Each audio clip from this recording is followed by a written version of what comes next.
Je m'appelle Manon Bergeron, je suis enseignante et yoga thérapeute. Aujourd'hui, on va parler de Virabhadrasana 1, la posture du héros ou du guerrier, qui est une de mes postures favorites. Il y a des postures que j'appelle Asanaissimo. C'est des super postures. Et c'est le cas de Virabhadrasana 1, parce qu'il y a aussi le héros 2 et le héros 3.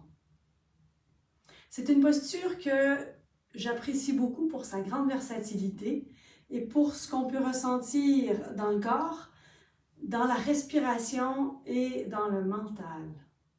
Beaucoup de postures tirent leur nom de héros ou de dieux avec des pouvoirs magiques et surhumains.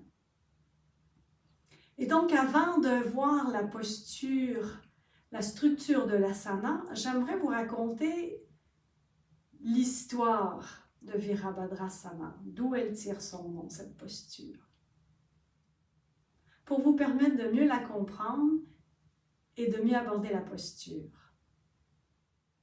Dans la nuit des temps, Shiva vivait avec Sati au sommet du mont Kailash dans l'Himalaya. Sati, c'était la fille du sage Daksha qui était responsable de tous les rites pour les dieux. Les parents de Sati n'avaient pas encore rencontré Shiva avant le mariage. Et normalement, quand on se marie, on arrive dans ces grands apparats, entourés de nos copains, préférablement des nobles courtiers. Shiva, qui a plusieurs avatars, est arrivé en prenant l'apparence du seigneur des enterrements, avec des cheveux en cendres, tout emmêlés, avec une couronne de serpents, et accompagné de démons et de fantômes qui puaient. Maintenant, Sati, elle connaissait Shiva et elle savait qui il était, elle l'a reconnu. Mais ses parents, elle, eux, ils ont eu un petit choc et ils ont voulu annuler le mariage. Alors Shiva, finalement, pour Sati, a pris les apparences d'un grand prince, couvert d'or, des habits de soie, sur un beau cheval et accompagné de courtiers. Et donc, le mariage a pu avoir lieu. Mais Daksha a gardé une certaine rancune. Et alors, un jour, Daksha organisait un grand rituel pour tous les dieux, où le feu symbolisait le sacrifice. Mais il n'avait pas invité Shiva ni Sati. Et alors Sati s'est quand même présentée à la fête, et quand elle a vu qu'il n'y avait aucun sacrifice pour Shiva, alors mortifiée par l'affront qui était infligé à son mari par son père, elle s'est jetée dans les flammes et s'est consumée et est devenue elle-même le sacrifice. Alors, quand Shiva a appris la mort de son épouse, il est devenu dans une grande rage, une grande douleur, une grande colère. Il s'est arraché un cheveu et de là naquit Virabhadra, le guerrier spirituel qui représente Shiva. Vira, qui veut dire héros, et Bhadra, qui veut dire ami. C'est la personnification de la colère justifiée et l'envie plutôt noble de vouloir protéger les innocents. Virabhadra descendit de l'Himalaya rapidement, il s'est précipité à la fête, il a chassé tous les dieux et décapité Daksha pour le punir de son arrogance. Mais l'histoire se finit quand même bien. Shiva a repris Virabhadra dans ses cheveux. Sati revint sous la forme de Parvati et épousa à nouveau Shiva. Et Shiva a pardonné à Daksha et l'a fait revivre, l'a réincarné. Seulement, comme il ne pouvait pas trouver sa tête, il lui a donné une tête de chèvre. L'histoire est empreinte de violence, certes, mais comme tous les mythes, il faut l'aborder par ses métaphores. Shiva, c'est le dieu de la transformation et de la destruction. Et comme on est en yoga, il s'agit de la destruction de l'ego de l'homme en tranchant la tête, de la négativité, de l'attachement et des conditionnements.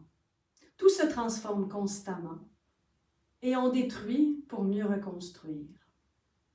La posture du héros exprime le courage, la force, la détermination et la persévérance, la stabilité, la solidité, la sincérité et aussi l'humilité. Rien que ça. Comme la posture de la déesse, c'est une posture qui est puissante et féroce. Mais je trouve dans le héros qu'il y a une certaine harmonie dans la posture.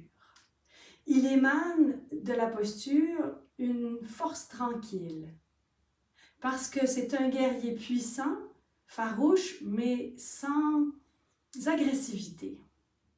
C'est une posture qui développe l'ancrage et la stabilité parce que le bas du corps est stable. Et quand notre base est solide, c'est plus facile d'être en confiance, de se sentir en sécurité.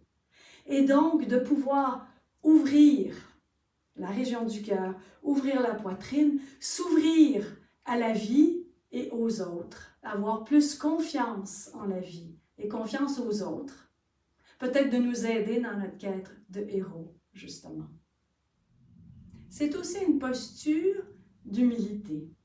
Le genou plié et la poitrine ouverte vers le haut nous permet de nous ouvrir à la vie, mais surtout de lâcher prise sur ce qu'on ne peut pas contrôler. Accepter qu'on ne peut pas tout contrôler, même si on a de la force et du courage.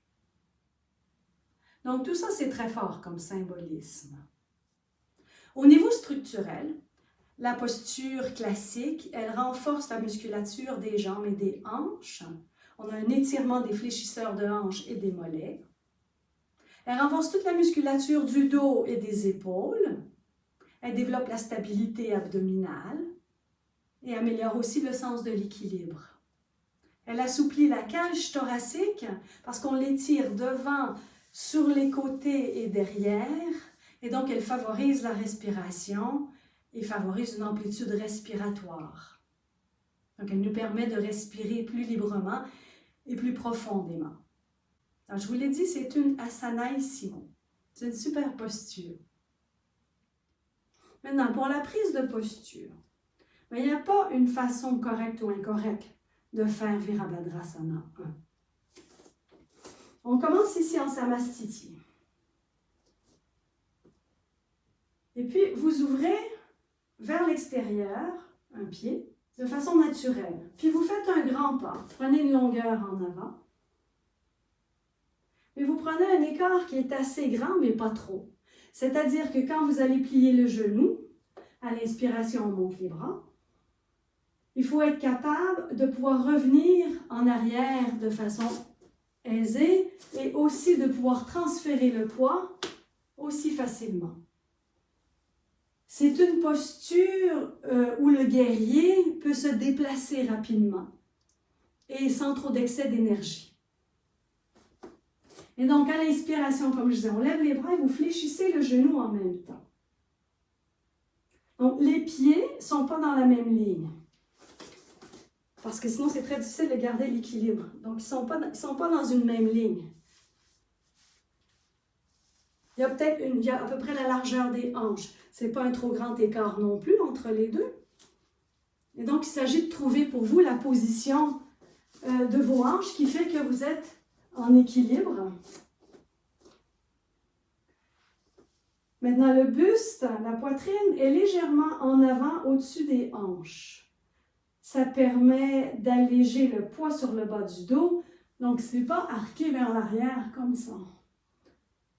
C'est plus solide quand on est vers l'avant.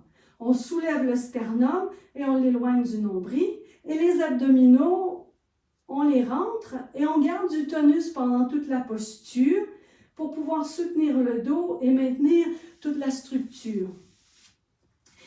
Le genou est fléchi, il est en général en ligne avec la cheville, préférablement. Maintenant, la tête. Les yeux regardent vers l'avant. Et les yeux sont ouverts pour une fois. Ça permet de cultiver un sentiment de confiance et de stabilité. Et vous gardez les bras alignés avec les oreilles. Donc, les bras ne sont pas ici. On essaie de les reculer et de les aligner avec les oreilles. Le cou est en position neutre pour éviter trop de tension, parce que si vous allez comme ça, vous cassez et ça crée des tensions. OK? Et le bas du dos n'est pas exagérément courbé. Il faut donc retenir un peu les abdominaux, mettre les hanches devant pour qu'il y ait une longueur du torse, une longueur aussi derrière. Les hanches regardent devant pour avoir un meilleur étirement. Le talon arrière est bien ancré dans le sol. Ça procure une stabilité et aussi un meilleur étirement derrière. Et à l'expiration, on rabaisse les bras et on reprend la posture de départ. Ainsi, cette magnifique posture de Virabhadrasana, c'est une seule posture qui peut influencer notre structure, notre énergie et l'état de notre mental. Mais le mieux, c'est toujours d'en faire l'expérience. Alors maintenant, on va pratiquer.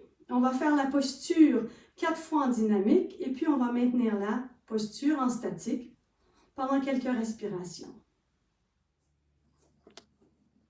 Faites un grand pas avec la jambe gauche. Les pieds ne sont pas sur la même ligne, la largeur des hanches. Plantez bien vos pieds. Le poids est bien réparti, érigez la colonne, allongez la nuque et tournez-vous vers la respiration. Allongez l'expiration et approfondissez l'inspiration jusqu'à un rythme qui est confortable pour vous.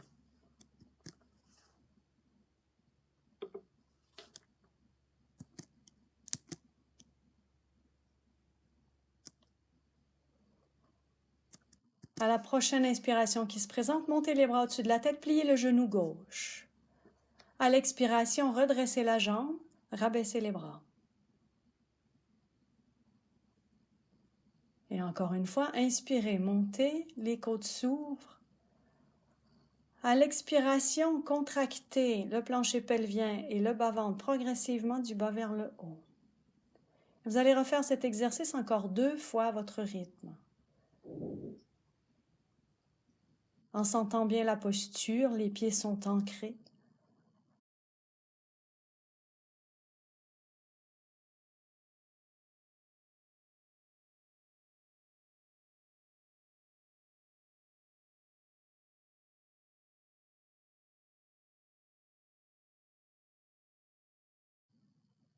Puis quand vous avez terminé vos 4 répétitions, alors vous reprenez la posture et vous la maintenez pendant 4 respirations profondes. Cherchez à incarner les qualités de la posture. C'est une posture de courage, de persévérance et aussi d'humilité.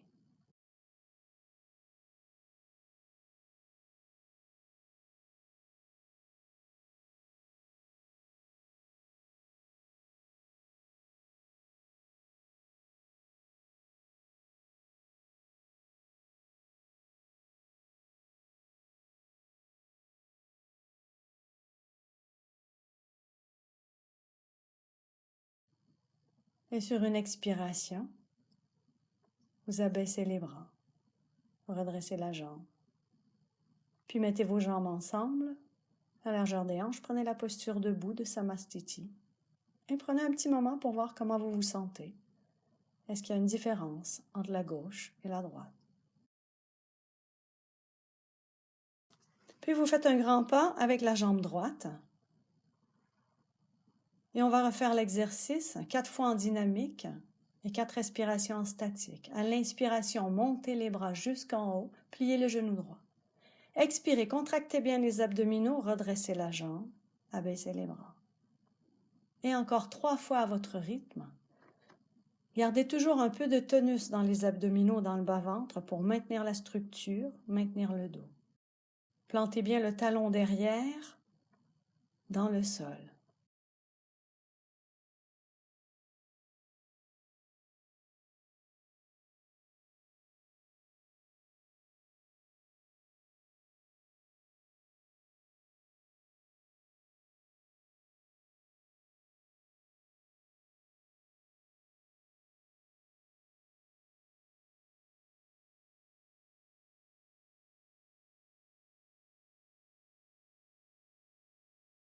Puis vous reprenez la posture sur une inspiration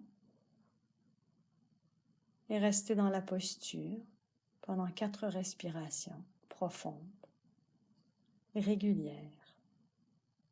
Cherchez l'équilibre entre la tension et la relaxation.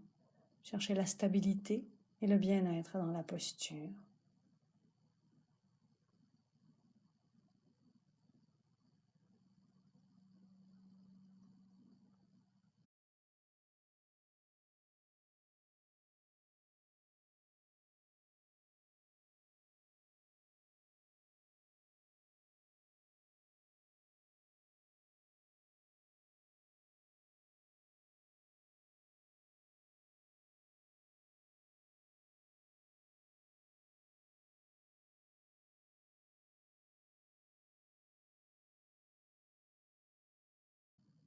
Et sur une expiration, vous abaissez les bras, vous redressez la jambe, reprenez la posture de départ. Puis ramenez les jambes en Samastiti. Prenez un petit moment pour voir comment vous vous sentez là maintenant. Quels sont les effets de la posture sur vous?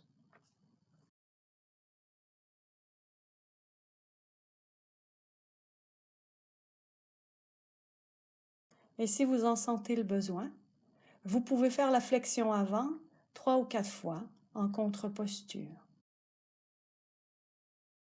À l'inspiration, levez les bras par devant jusqu'au-dessus de la tête.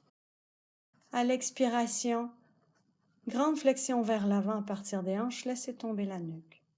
Remontez le dos droit jusqu'en haut, poussez dans vos pieds.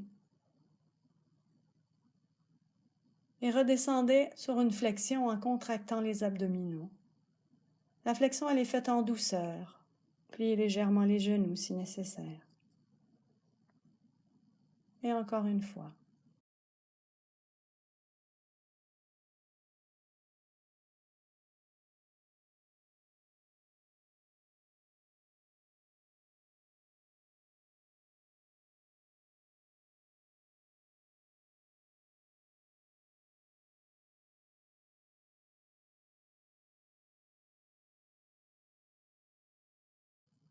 Et rabaissez les bras sur une expiration. Et voyez comment vous vous sentez là maintenant.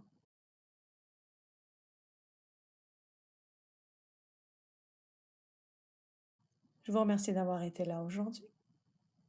Namasté.